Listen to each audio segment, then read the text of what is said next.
está más orientado para el cáncer de próstata, quizás aquellos pacientes que vienen con molestias de la próstata y son mayores de 70 años, se debería aprovechar hacer el PSA también. Dentro de los exámenes de diagnóstico para diagnosticar lo que es la hipertrofia femenina de próstata, vamos a tener la flujometría, vamos a traer la ecotomografía abdominal y vamos a tener el tacto rectal propiamente dicho. En cuanto a la flujometría, ¿qué podríamos decir? ¿No? Que un paciente normal vamos a tener un flujo mayor a 15 centímetros por segundo. Sin embargo, cuando tenemos un corte menor a 15 centímetros por segundo, estaremos hablando de problemas. De la misma manera, si encontramos en la flujometría uno menor a 10 centímetros por segundo, ya estamos en una obstrucción del 90%. Y en cuanto al residuo postmisional, si tenemos un residuo postmisional entre 60 y 70, ya estaremos hablando de una obstrucción. ¿Para qué nos sirve la ecotomografía o la abdominal y pelviana? Pues para ver la medición de la próstata como tal. Ahora, dentro del diagnóstico, también tenemos que hacer lo que son los diagnósticos diferenciales con otras patologías que causan el vaciamiento, ¿no? Entonces, podemos decir acá que muy bien, aquellos síntomas obstructivos o irritativos, hoy en un momento voy a hacer la diferencia, también lo podemos encontrar en lo que son la estenosis del cuello, en la disinergia esfínter destructor o la estenosis uretral, que tiene que ver más con que se puede diagnosticar con lo que es la calibración uretral y la uretrocistoscopía. Sin embargo, cuando persisten los síntomas irritativos, pero no hallamos síntomas obstructivos, esto nos podría quizás indicar algunas otras enfermedades como Parkinson o cistitis intersticial, y la urodinamia será lo necesario para poder hacer el diagnóstico diferencial y basándose en la urodinamia en flujo contra la presión. Bien, estos son los tres diagnósticos con los cuales podemos hacer una hipertrofia femenina de próstata. Continuemos. En cuanto al... Fernando, Sí, doctor. Continúa Fernando Santiago Fredes. Ok.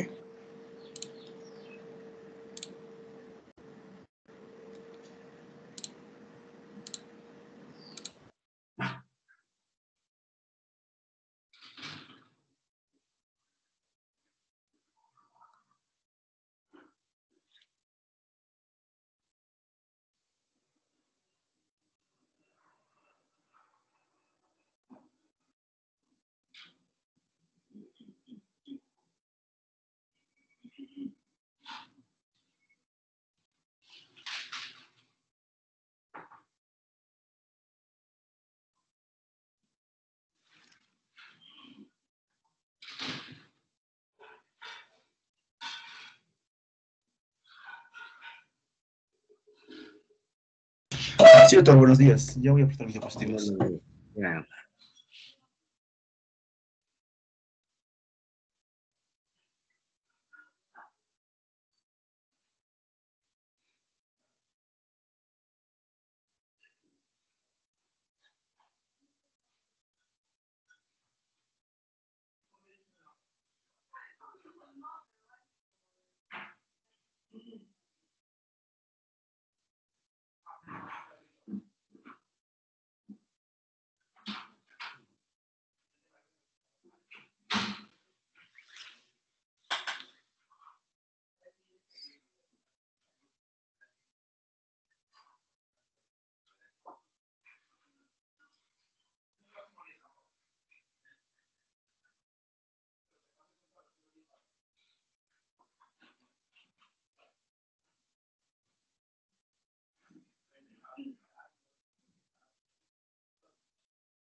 Bueno, para continuar con el diagnóstico, también creo que resaltar que va a ser importante que es la anamnesis, ya que tenemos que preguntar al paciente el tratamiento actual que está recibiendo. Ya puede ser que el paciente sea hipertenso y reciba diuréticos, lo cual aumenta la frecuencia de la micción, usa antagonistas de calcio, disminuye la contracción vesical, use antidepresivos tricíclicos o antihistamínicos. Otro punto importante es clasificar lo que es el síndrome del tracto urinario inferior, si los síntomas son de síntomas de llenado, de vaciado o postmiccional. Entonces nos basaremos también, utilizaremos lo que es un índice, el índice de IPSS.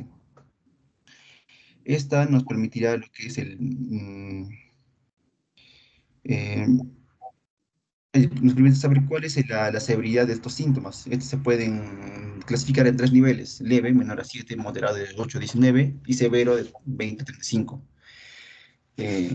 Y la ventaja de esto que también nos permitirá registrar la calidad de vida. En el caso de que el paciente le preguntemos si pasaría así el resto de su vida, el paciente puede decir, no, desde esto estar así, podemos poner un nivel 6 que es terrible, o que no le toma, no le toma mucha importancia, un neutral, un punto 3. Las desventajas de estos va a ser de que no va a valorar tanto la incontinencia, los síntomas post-miccionales y la molestia de cada síntoma, y que dependerá mucho del nivel cognitivo del paciente, ya que esto normalmente, esta encuesta se le dará al paciente para que llene. Pero en el caso de que estemos en un lugar donde no haya, el paciente sea analfabeta, no va a poder completar la encuesta y nosotros vamos a tener que ayudarlos. Y también es importante recordar que el IPS no debe sustituir una historia clínica. También se menciona que hay otra encuesta que es de la UA, es prácticamente lo mismo que la encuesta de la Asociación Europea, pero que la diferencia es que esta no va a medir la calidad de vida. Bueno, esto creo que, bueno, también lo menciona el compañero, pero lo voy a resaltar un poco. Este es el examen físico del tracto rectal, y generalmente esto se recomienda realizar en mayores de 45 años en caso de que tenga factores de riesgo, o mayores de 50 en el caso de no. Esto nos permitirá evaluar tanto la consistencia, la superficie, los límites, la movilidad, el surco medio, el volumen de la próstata. En caso de que la próstata la próstata normal va a presentar una simetría, un surco medio y dos lóbulos laterales. Y cuando ya en el caso de una hiperplasia de próstata benigna, vamos a aumentar un aumento de volumen, una fibroelasticidad, va a ser móvil y simétrico, en contraparte a una posible eh, neoplasia, una cáncer de próstata, que se va a encontrar ya una próstata más pétrea, más inmóvil, asimétrica, con presencia de nódulos. Entre esos otros estudios laboratoriales tenemos el PSA. Esto se debe hacer a todos los pacientes para identificar otra posible causa de síntomas de tracto urinario inferior, como la infección del tracto urinario, diabetes mellitus. También está el PSA. Esto no es un marcador específico del carcinoma, sino del tejido prostático. Y abajo vamos a hacer un cuadro de relación donde, en el caso de que el paciente tenga un tracto rectal sospechoso con un PSA entre 4 a 10, existe la probabilidad que este paciente tenga entre un 45% de desarrollar cáncer. Y también recordar que esta puede estar también elevada, ¿no? Por otras causas, como puede ser una prostatitis, una ITU, relaciones sexuales, masturbación. También tenemos la uroflojometría, va a ser un estudio no invasivo. Se realizará generalmente a los pacientes que presenten un IPC elevado, un tracto rectal positivo y síntomas del tracto urinario inferior. Nos servirá para hacer el tamizaje de los pacientes, una respuesta al tratamiento y una elaboración de la micción. Normalmente el paciente va a orinar lo que son 15 mililitros por segundo. Ya en el caso de que esta sea disminuida, sea menor a 10 mililitros, nos indicaría algo ya patológico. Y también esta como ven en el cuadrito, va a tener como un patrón, ¿no? Que nos puede indicar a lo que es, dónde estaría indicada, dónde está la lesión. Muy bien. Continúa González Quispe.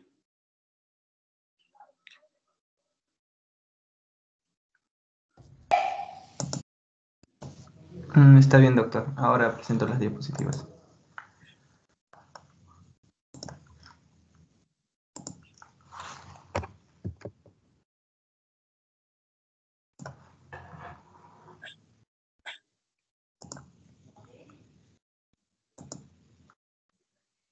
Bueno, entonces para el diagnóstico, bueno, yo había planteado que tenemos que hacer muy bien la anamnesis. Dentro de la anamnesis debemos hacer pues una buena historia clínica, un buen relato clínico del paciente, y eso implica preguntar por aquellas patologías que pudieran diferir o hacernos pensar en otra cosa, ¿no? Por ejemplo, si tenemos el paciente con síntomas obstructivos, pues también podría haber tenido estenosis uretral. Entonces podemos hacer preguntas sobre algún antecedente, si hubo traumas, ¿no?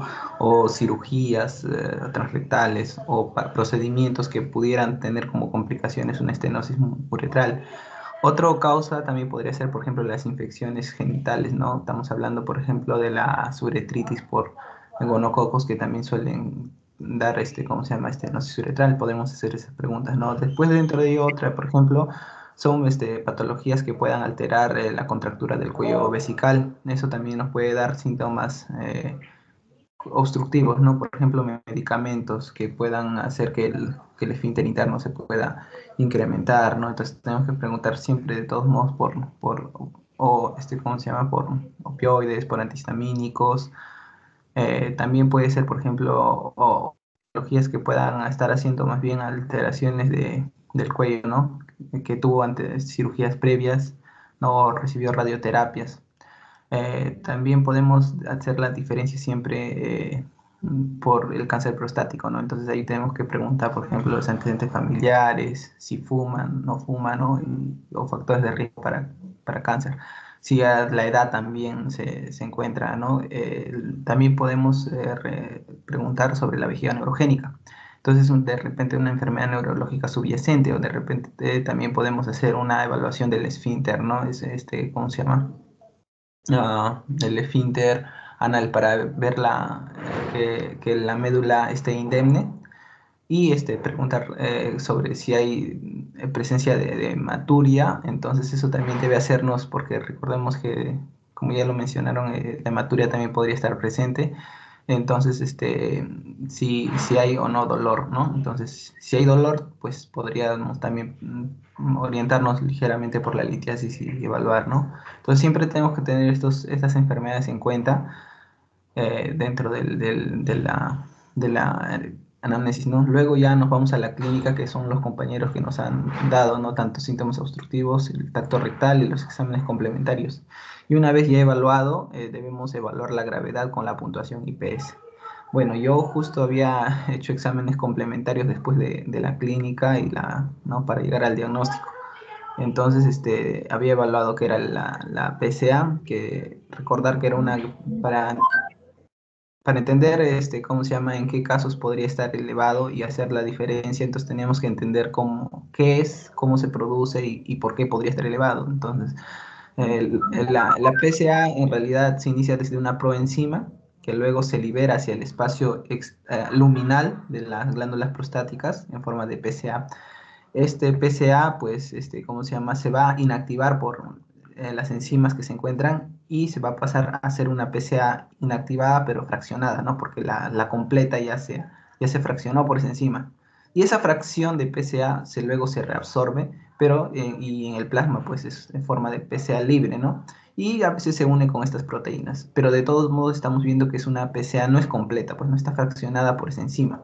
Y hay ciertos procesos en la cual, pues,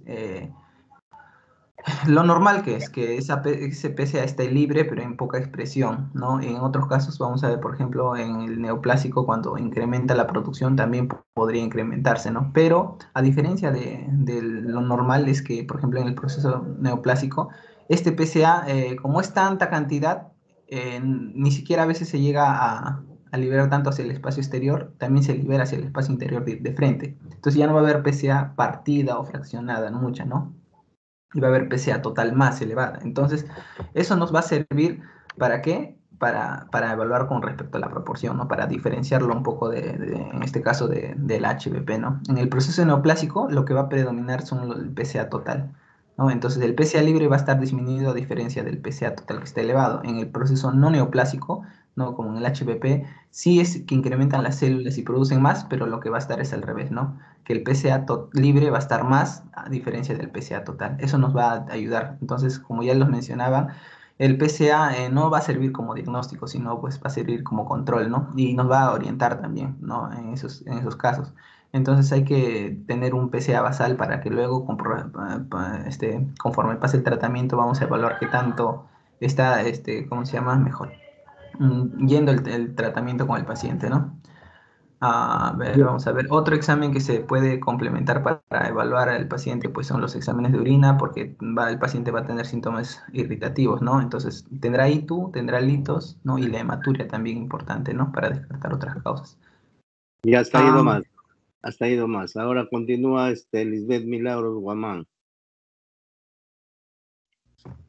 Ya, doctor. Bueno, sí, voy a compartir mis diapositivas. Ya.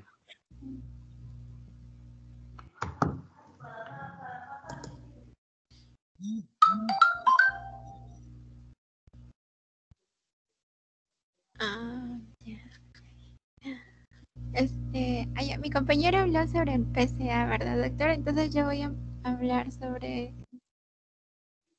Bueno, el diagnóstico, el orden de mi diagnóstico lo había enfocado de distinta forma. Voy a empezar con lo que es este score, que es el score internacional de síntomas prostáticos, en el cual nos va a poder evaluar los síntomas de almacenamiento y vaciamiento y va a poder permitir saber cuál es la severidad de este paciente, ¿no? Este va a consistir de 8 preguntas, como lo vemos en la imagen, y van a ser preguntas que van a ser enfocadas durante el último mes de haber del paciente, ¿no? De todos estos síntomas. Se va, por ejemplo, dentro de lo que de los últimos 30 días, o sea, cuántas veces ha tenido la sensación de no vaciar completamente la vejiga al terminar de orinar, ¿no? Y de aquí se va a poder clasificar o se va a poder ponerle el puntaje adecuado depende si no ha tenido esos síntomas, si ha tenido menos de una vez de cada 5, si ha sido menos de la mitad de las veces, y así se va a puntuar cada uno de ellos. Se va a clasificar como leve si es menor de 7, como moderado si va a tener un puntaje de 8 a 19, o como severo si tiene un puntaje de 20 a 35.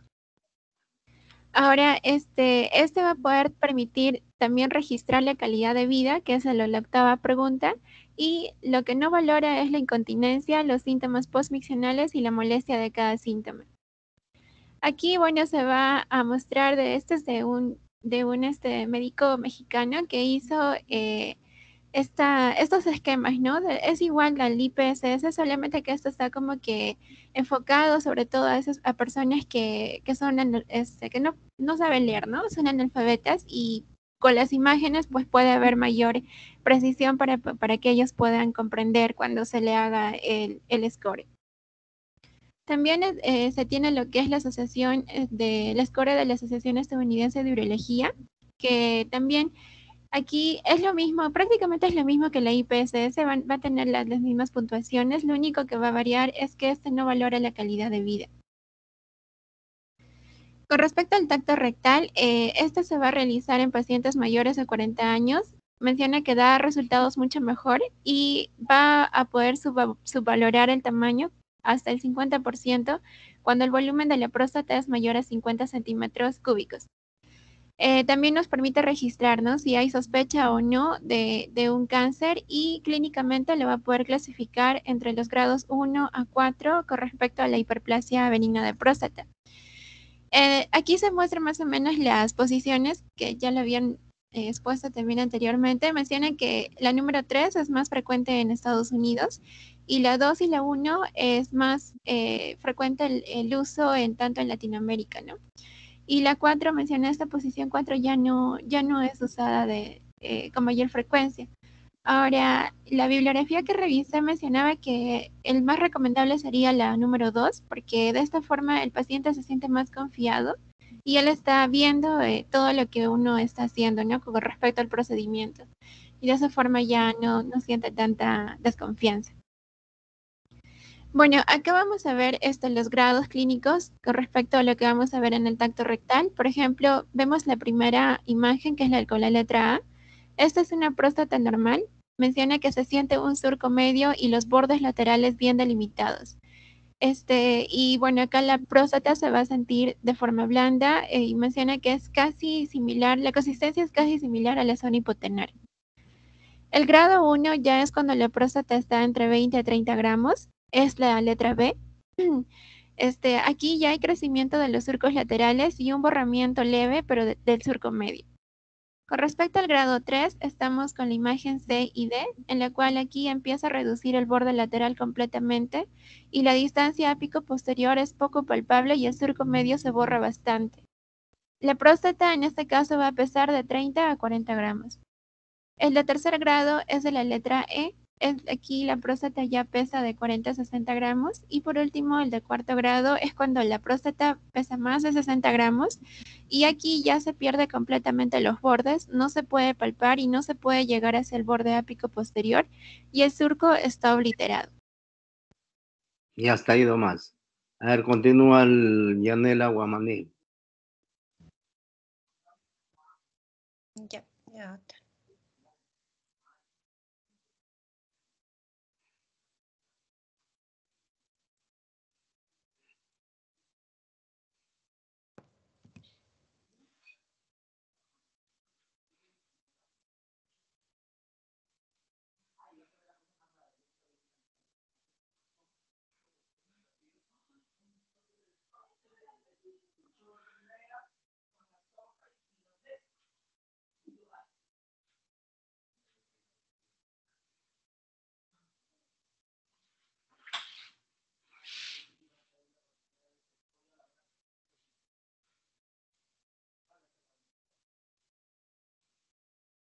Bueno, solo para recalcar para el diagnóstico, para irnos ya al tratamiento, pues en la parte de la fotometría solo se utiliza en atenciones especializadas, que se puede valorar la severidad de la obstrucción y la respuesta del tratamiento. En la imagen 1 vemos que bueno, debe ser normal así, como una campana. Y en la 2, la 3, la 4 o la 5 nos va a indicar que puede tener una obstrucción. No nos dice qué tipo, pero sí nos dice que hay una obstrucción. Y en el residuo postmiccional, pues se evalúa mediante la ecografía abdominal o sondaje vesical y si el volumen, mencionaban que si es mayor del postmiccional es mayor a 100 o 200 mililitros, se constataba de una disfunción vesical y una elevada probabilidad de la retención aguda de la orina. Y esto va a predecir una menor respuesta al tratamiento, por lo cual quizá en estos casos se debe plantear una parte de la parte quirúrgica. Ahora, en el diagnóstico diferencial tenemos que tener en cuenta, por ejemplo, en la parte neurológica se podría diferenciar con enfermedad Parkinson, una enfermedad cerebrovascular o la demencia o esclerosis múltiple. En la parte inflamatoria, la infección de tracto urinario, la litiasis vesical, la cistitis intersticial o la cistitis tuberculosa o la prostatitis. En la parte de neoplasia, pues el cáncer de próstata o el cáncer de vejiga, y con el PSA o con otros estos lo podemos diferenciar, y en otras pues está la disnergia esfínter detrusor o la disinergia esfínter externo o la estenosis uretral. En el plato de tratamiento mencionaban de que los objetivos era aliviar los síntomas, mejorar la calidad de vida de este paciente y evitar las complicaciones. ¿Y cuáles complicaciones podría ser? Por ejemplo, la litiasis vesical, el ictus recurrente, la descompensación vesical, la insuficiencia renal crónica y azoemia, hematuria o retención urinaria aguda. En este caso hay un tratamiento farmacológico o tratamiento quirúrgico.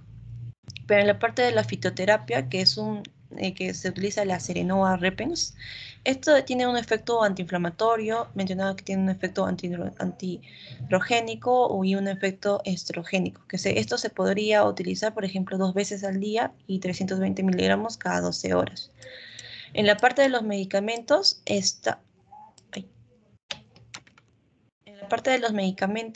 pues tenemos los bloqueadores alfa-1, por ejemplo está la alfusocina, la doxazocina, la prozosina, la terazocina y la tamsulosina.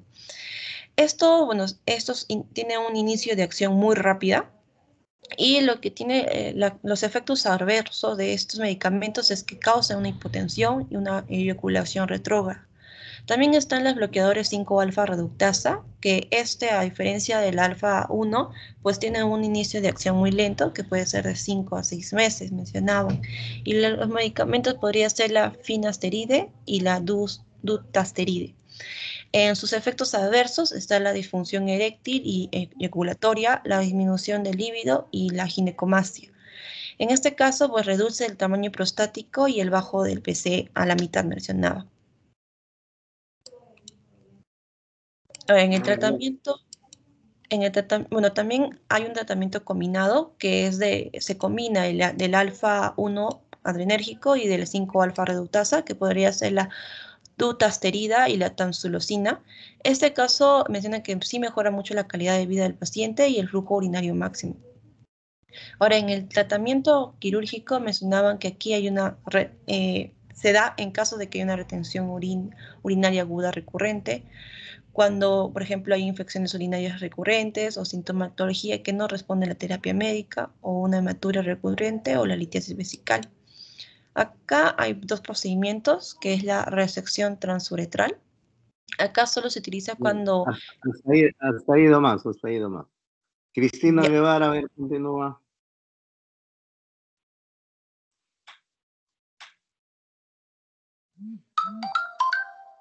Doctor, yo puse la primera parte, definición. Ya, entonces, Ajá. Guaylinos.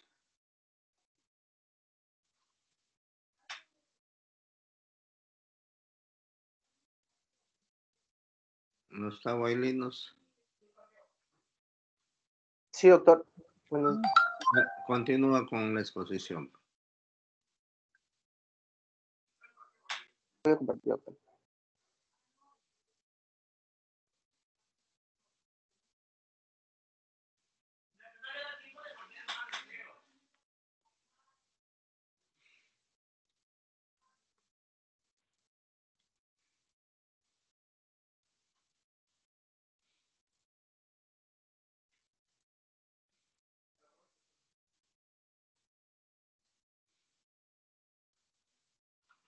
¿Se logra ver mi pantalla? Sí, sí se ve. Bien. Ya, bueno, voy a hablarle de este punto, adelantándome un poco en cuanto a las complicaciones, ¿no? Porque también vamos a ver que en la patología van a haber complicaciones que van a ser, por ejemplo, médicas y otras que van a ser básicamente postquirúrgicas, ¿no? Dentro de las complicaciones médicas vamos a tener, vamos a, vamos a tener primero que puede haber una retención urinaria crónica debido a que va a haber una estenosis, ¿no?, de la parte uretral, y en estadios más avanzados va a haber una insuficiencia renal aguda primero y de ahí una insuficiencia renal crónica. Como ya lo había mencionado también mis compañeros, iba a haber una hematuria, una uropatía obstructiva alta.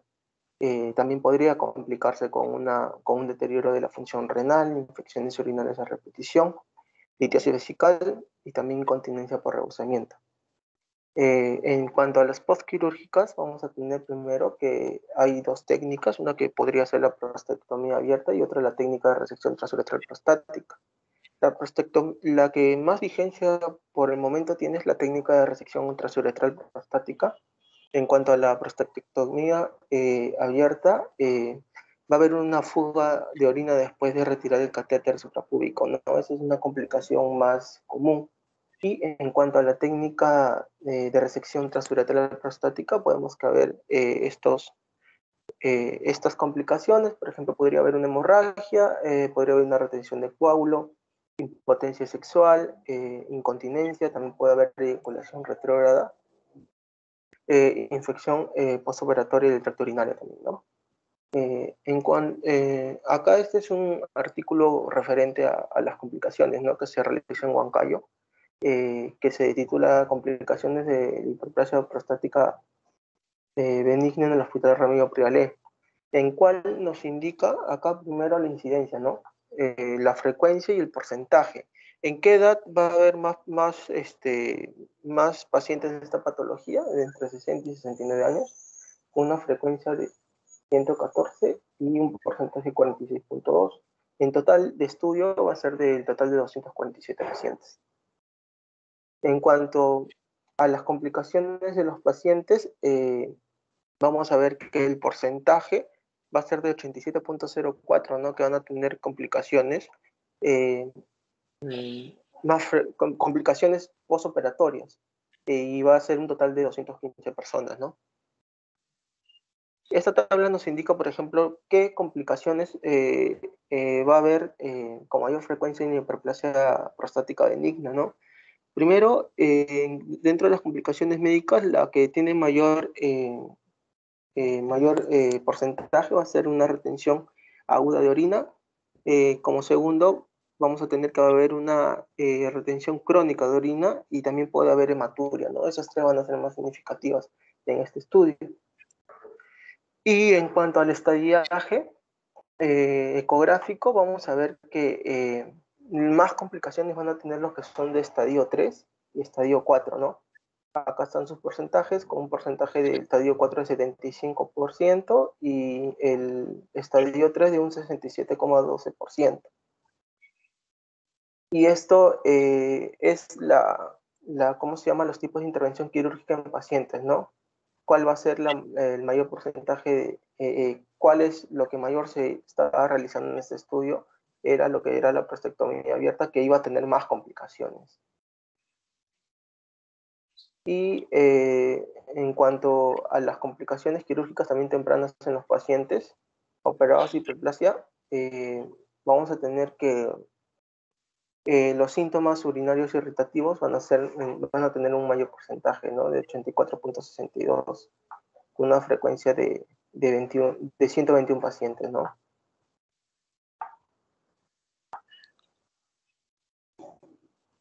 Y también vamos a tener en segunda opción las infecciones urinarias, que van a ser mayor de 3 episodios, ¿no? Que va a tener un porcentaje de 7. Pero si se dan cuenta hay bastante diferencia entre estas dos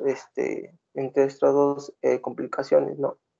Porque una va a tener un 84,62%, que son síntomas urinarios irritativos, y el segundo que va a ser un 7%.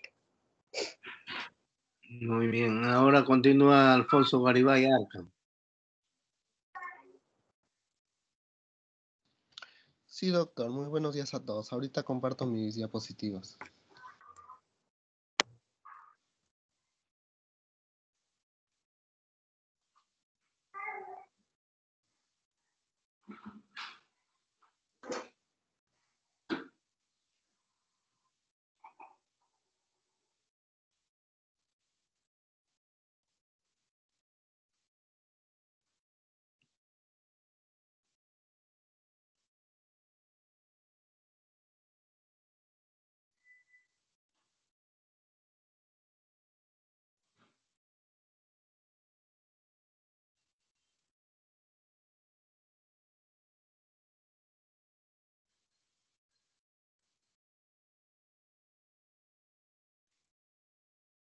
Continuando ya con la exposición y ya hablando ya lo que va a ser lo que es el tratamiento de la hiperplasia benigna de próstata, debo recordar que hay objetivos en el tratamiento y según la guía europea o Asociación Europea de Urología, estos objetivos básicamente son mejorar los síntomas del tracto urinario inferior, mejorar la calidad de vida, que es lo que se busca siempre en todo paciente, y también prevenir lo que son las complicaciones relacionadas, como ya se ha hablado, de lo que es la hiperplasia benigna de próstata.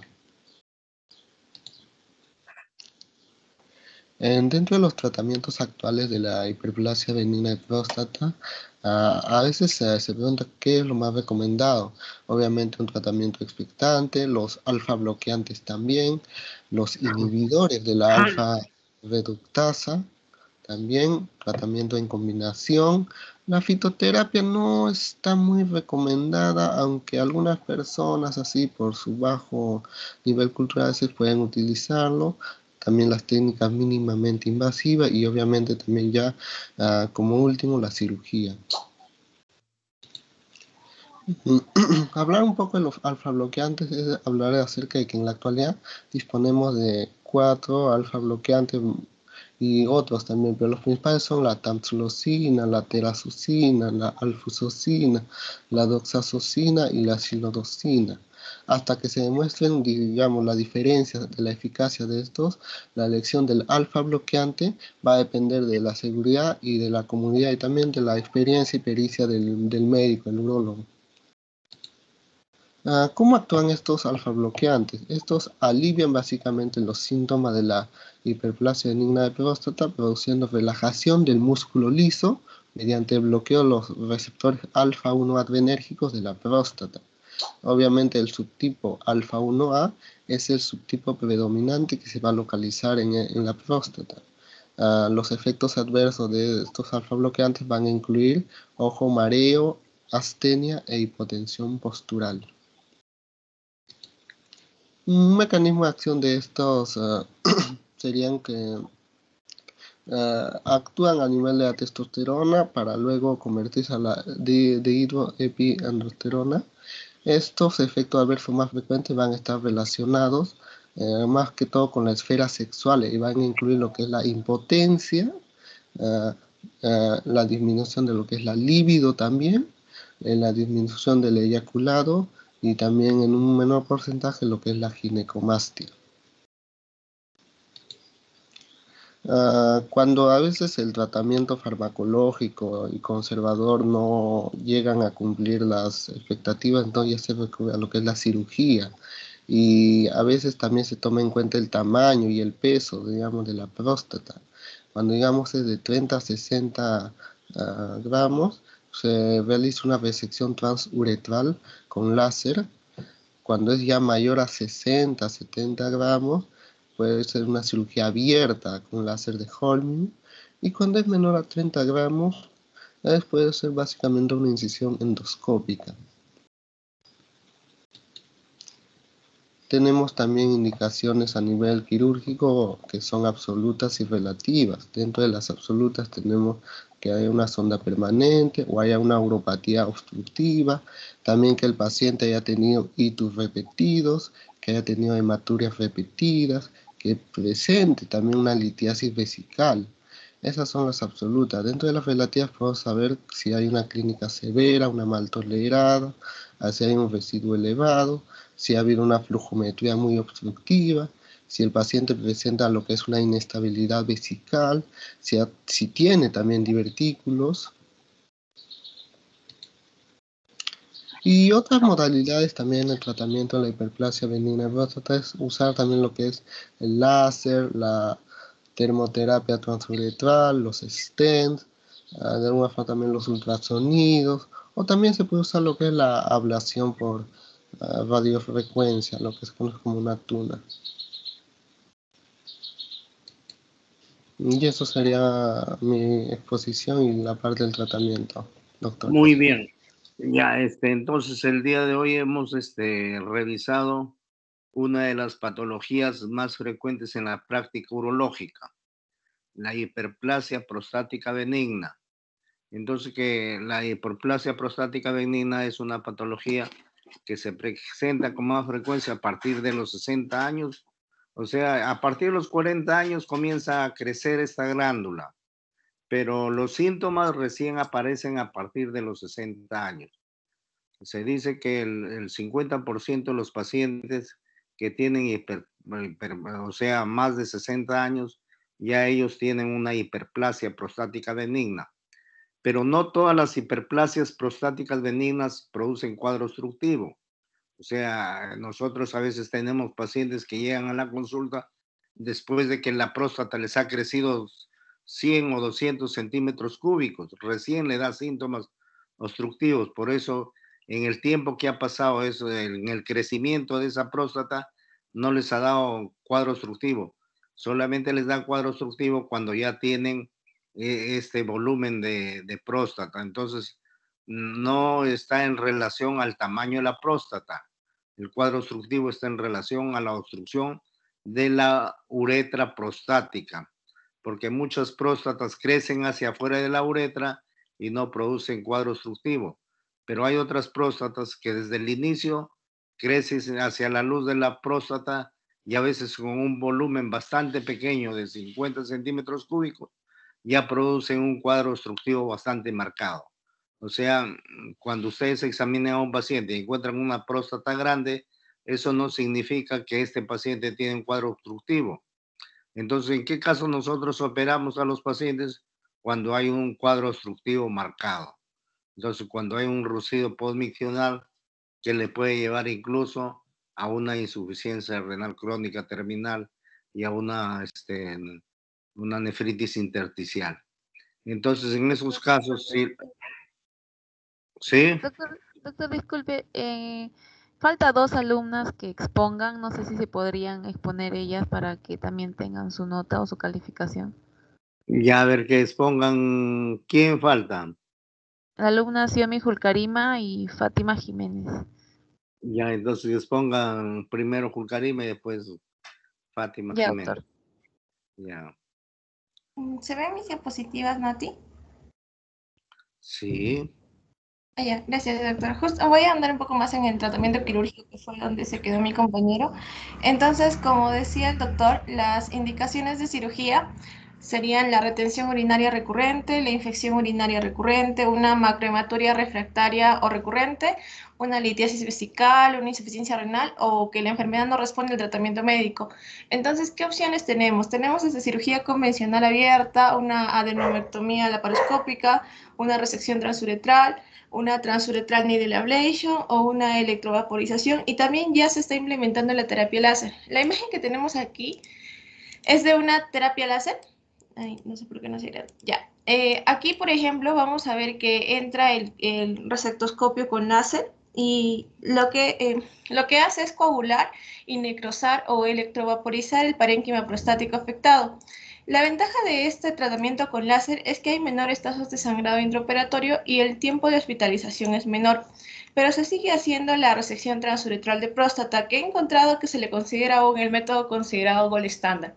Entonces vemos aquí al resectoscopio que va a extraer la próstata y vemos cómo sale, ¿no? El espécimen prostático presente de la resección transuretral. Y eso sería en cuanto a tratamiento quirúrgico. Muy bien. Entonces continúe el último que falta para... ¿Quién falta exponer? Doctor, voy a presentar ahorita. Ya.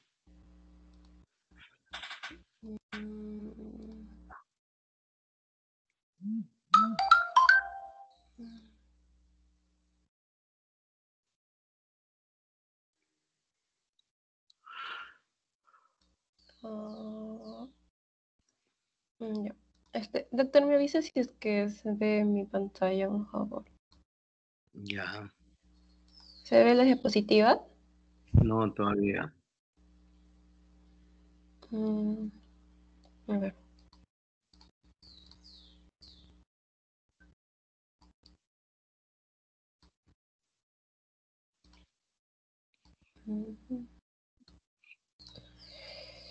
Ah,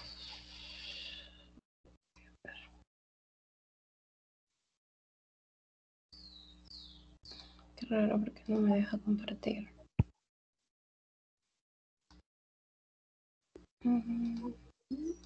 Ya, creo que ahora sí. Ahora sí, doctor, ¿no? No, no veo las diapositivas, ¿ah? ¿No se ve? No. Qué raro. A mí sí me sale que estoy compartiendo. A ver, tus colegas, ¿logran No, ver la no se ve. diapositiva? No, no se ve, Fátima. A ver, voy a intentar una vez más.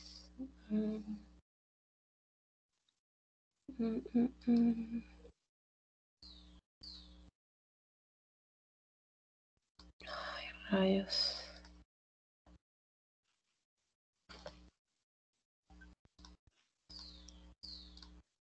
Ya, ahora sí.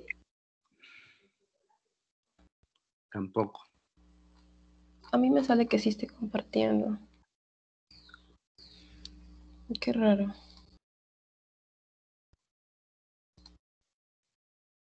Mm, mm, mm, mm.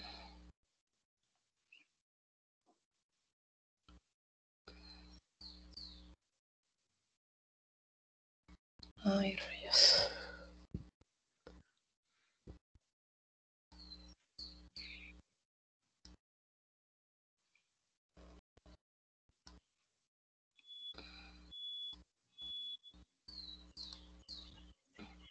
Ahí, doctor. Las diapositivas no se ven. Ah, un minuto, por favor, doctor, ya. Voy a... Por favor. Mm.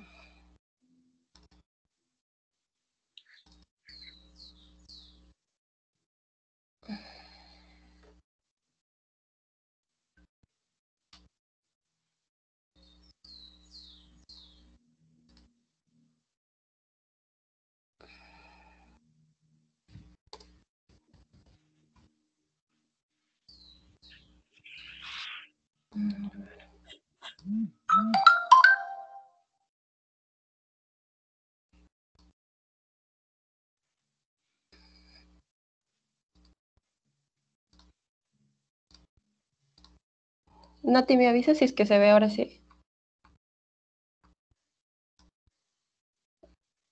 Qué raro, porque no se nota. No, no proyectas todavía.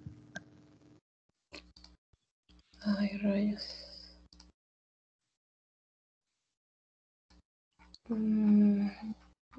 Voy a hacer algo. Mm.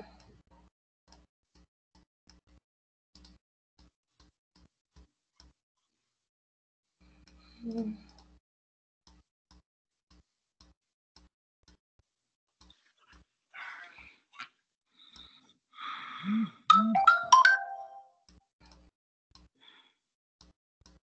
Nati, te lo estoy pasando para que lo puedas compartir, un favor.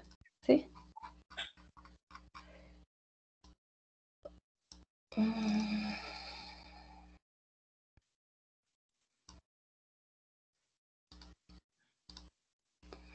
Mm.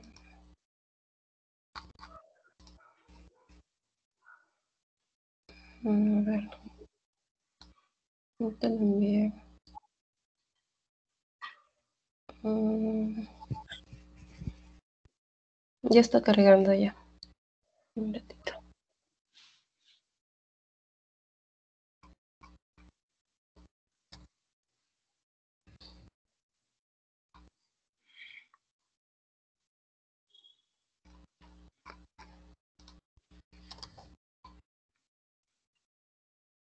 Ujú. A ver, Nati, ahora sí creo que. Ya te llegó. Ya ahora sí. A ver. Desde donde dice tratamiento, que es la diapositiva. Ay, 11. Sí, es de la 11.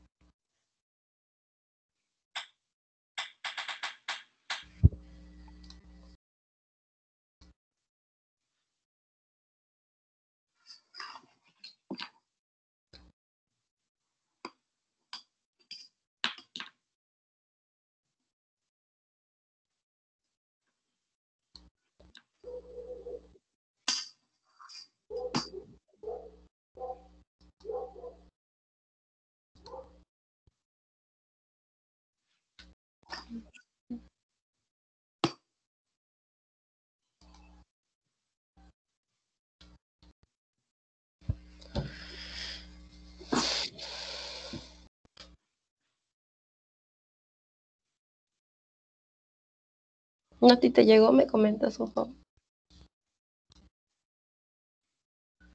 Sale que sí.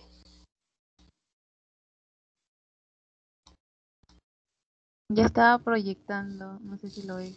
A ver, voy a volver a proyectar.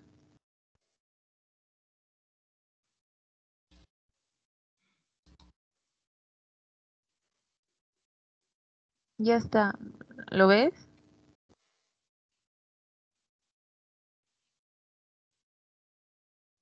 Fátima.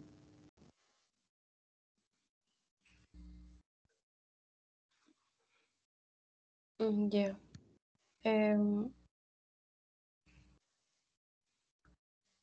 Ya, ahora sí. Ahora sí lo veo. Ya, genial. Bueno, voy a reforzar la parte de tratamiento, algunos datos que, bueno, he considerado he agregado, lo que es el tratamiento. Por ejemplo, lo que se menciona es que el tratamiento debe basarse en 3 opciones, ¿no? Lo que es el tratamiento expectante o vigilancia, y lo que es también el tratamiento farmacológico, y por último el tratamiento quirúrgico. Entonces, debemos de tomar en cuenta que de acuerdo a los grados, de acuerdo al IPS que ya se mostraron mis compañeros anteriormente, pues van a haber diferentes grados, ¿no? De acuerdo a los puntajes, y de acuerdo a esos puntajes del IPS, pues vamos a ir viendo si es que se encuentra en leve, moderado, severo, vamos a ir viendo el tratamiento y la secuencia de tratamiento que se va a dar al paciente. En este caso, cuando los pacientes tienen un IPS de menor o igual a 7, se recomienda a la literatura que estos pacientes pues deben estar como que en vigilancia o en modo vigilancia expectante, ¿no? Y ya que sus cuadros clínicos no van a ser tan, no van a posteriormente tener complicaciones como en este caso pues puede ser cierta hematuria, ciertas infecciones, ¿no? O ciertas itus recurrentes. Y por último también mencionar que pues esto a los pacientes les va a ayudar a que nosotros los eduquemos para que ellos pues eviten el sedentarismo, de repente en su dieta diaria, ¿no? Realizar ciertos cambios de estilos de vida, como por ejemplo restricción de líquidos por noche, ¿no? Y evitar ciertos medicamentos que actúan sobre la fibra muscular lisa de la próstata, ¿no? Y que pues ocasionan la sintomatología de una ITU, ¿no? Y también modificar ciertos hábitos miccionales. Siguiente. Bueno, después, posteriormente, lo que les voy a mencionar es el tratamiento farmacológico. He mencionado algunas más o menos de acuerdo a lo que se utilizan, ¿no? Hasta la actualidad. Por ejemplo, vamos a ver los inhibidores de enzima 5-alfa reductasa, ¿no? Estos de aquí, ¿qué es lo que van a hacer? Pues van a incidir en la reducción del tamaño de la próstata y también en sus complicaciones, ¿no? Y pues obviamente, bueno, se dice que la sintomatología, para calmar la sintomatología, va a tener una progresión lenta, ¿no? Aquí estamos, por ejemplo, la finasterida, la dutasteride, ¿no? Y dentro de estos, pues vamos a remarcar bastante la dutasteride porque aquí ella reduce muy marcadamente lo que es el tamaño de la próstata, ¿no? Y ha mostrado a la par también cierta eficacia para aliviar la sintomatología, ¿no? Del tracto urinario. Ahora, también vamos a ver lo que es inhibidores de la enzima aromatasa. Aquí mencionan las más importantes que pues es la testolactona y la tastamestane, ¿no? En ciertos estudios han demostrado cierta eficacia, ¿no? Sobre todo, ya aquí tiene que ver mucho en la supresión de los estrógenos, que tienen que ver o influyen dentro de la fisiopatología de la HBP, ¿no? Y ha mostrado cierta utilidad. Otro también son los antagonistas a receptores androgénicos, que está la flutamida, la dilutamida, ¿no? Y estos que van a evitar la proliferación de las células dentro de lo que es la glándula prostática. Siguiente. Vamos a ver también los bloqueadores de los receptores alfa adrenérgicos, alfa 1. Estos pues lo que van a hacer en sí van a mejorar la hipertonía y la obstrucción dinámica de la glándula prostática en realidad, ¿no? Como podemos ver, vamos a ver dos tipos de compresiones, dos tipos de obstrucciones, ¿no? Mediante una que es la compresión, ¿no? Mediante la hipertrofia celular, y lo otro que también es un desdoble, ¿no? Que se hace a nivel de la uretra, en donde también causa una cierta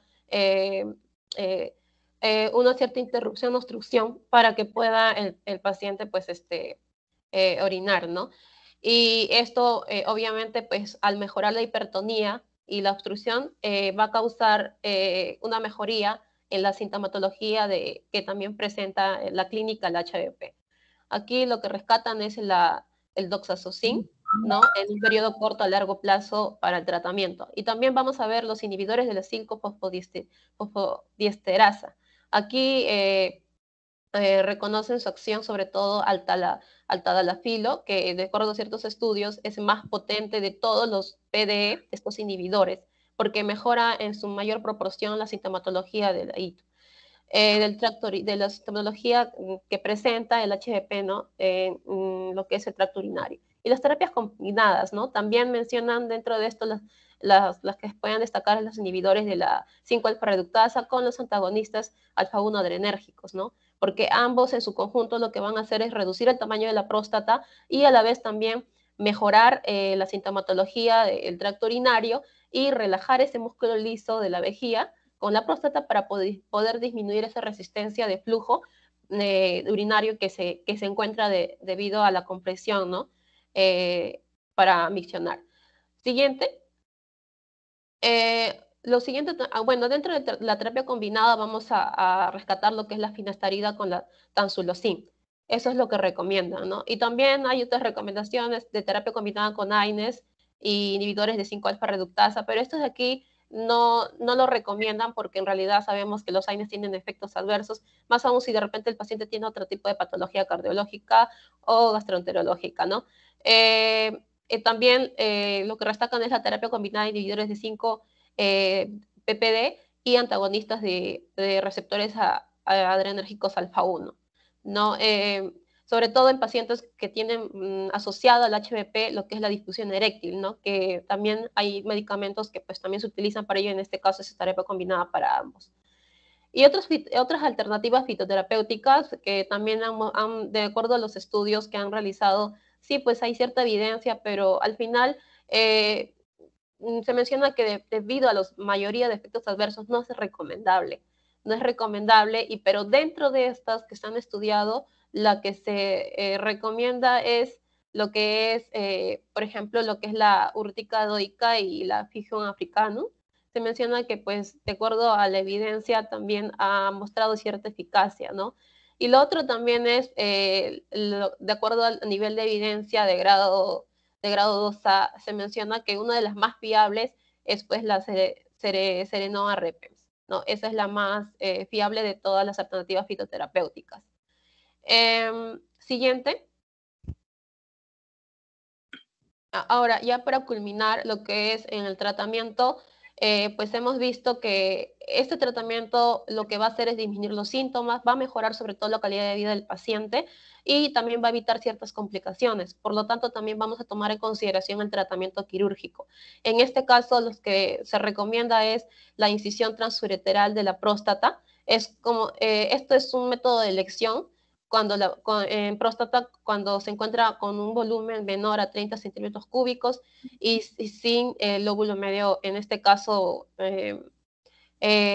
afectado, ¿no? También la resección transureteral de la próstata es otro, ¿no? Esto más o menos es utilizado, es el más utilizado, ¿no? Y también vamos a ver lo que es otro tipo de valoraciones de acuerdo a la gravedad de este síndrome del tracto urinario que va a presentar la HBP, que de acuerdo al IPS se va a, pues, también haber cierta gradación de acuerdo al tratamiento. Por ejemplo, si se trata de un grave que va a estar con un puntaje de 20-35 puntos, lo que se recomienda la literatura es que tenga un tratamiento quirúrgico o un tratamiento combinado, ¿no? Como ya anteriormente lo he mencionado. Y cuando tiene un puntaje de IP de 8 a 19 puntos que es moderado, pues lo que se recomienda es un tratamiento combinado o puede ser también solo un farmacológico. Cuando es leve, menor a 8 puntos, pues vamos a mencionar que el paciente puede tener una vigilancia expectante, educar al paciente para que no pueda tener ciertos factores adversos, factores de riesgo que pueden empeorar, ¿no? El cuadro clínico, sobre todo, ¿no? Bueno, y también es recomendable ver, ¿no? Hacer un seguimiento sobre todo, o también estudiar lo que es la ecografía urológica, porque de acuerdo a ciertos, por ejemplo, tamaño prostático por grados, también se recomienda hacer un tratamiento. En este caso ya vamos a ver, por ejemplo, si es quirúrgico o si es combinado. En este caso, por ejemplo, en la ecografía urológica vamos a ver a tomar en consideración más lo que es el residuo postmiccional, ¿no? Vamos a ver que hay 3 fases, que ya lo han mencionado, lo último, el postmiccional, y acá se dice que si es que el paciente tiene un residuo postmiccional de 25 centímetros cúbicos hasta 100 centímetros cúbicos, lo que se recomienda es hacer un manejo farmacológico, pero si esto ya sobrepasa el límite mayor de 100 centímetros cúbicos, pues ya el tratamiento va a ser quirúrgico. Muy bien. Y bueno, ya. Ahí nomás, que continúe ya el último para concluir la reunión. ¿Quién falta exponer? Ya. Pero la última. Sí, doctor, pero bueno, lo último ya es como que cuadros como que resumen de lo que menciona. A ver, haz el resumen. Siguiente, Natalie. Aquí, por ejemplo, en este cuadro mencionan, ya como para resumir, ¿no? Lo que más o menos a un paciente se le debe medicar, ¿no? De acuerdo a los puntajes y, por ejemplo, si los síntomas son leves de 0 a 7 puntos, ¿no? Y si tiene un AP normal, en este caso el antígeno prostático específico y ausencia de complicaciones, pues se menciona aquí que se debe tener una conducta expectante, ¿no? Y iniciar con fitoterapia, la más utilizada, la Serena Repios. Ahora, si hay síntomas moderados, ¿no? Y el antígeno prostático específico es normal y hay ausencia de complicaciones, pues se recomienda bloqueadores alfa con inhibidores de la 5-alfa reductasa. Y si ya los síntomas son bien graves, pues lo que se deriva es una posible intervención quirúrgica. Siguiente.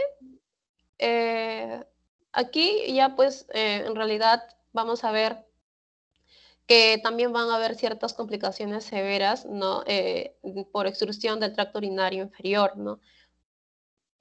Por ejemplo, puede presentarse una hematuria refractaria, el tratamiento con los inhibidores de 5-alfa reductasa, una retención urinaria también puede ser, ¿no? Y esto pues va a ocasionar que no se le retire la sonda vesical a pesar del tratamiento alfa bloqueante, ¿no? Que se le da al paciente, y aquí pues puede repercutir a ciertas infecciones urinarias de repetición, incluso por esta sonda vesical.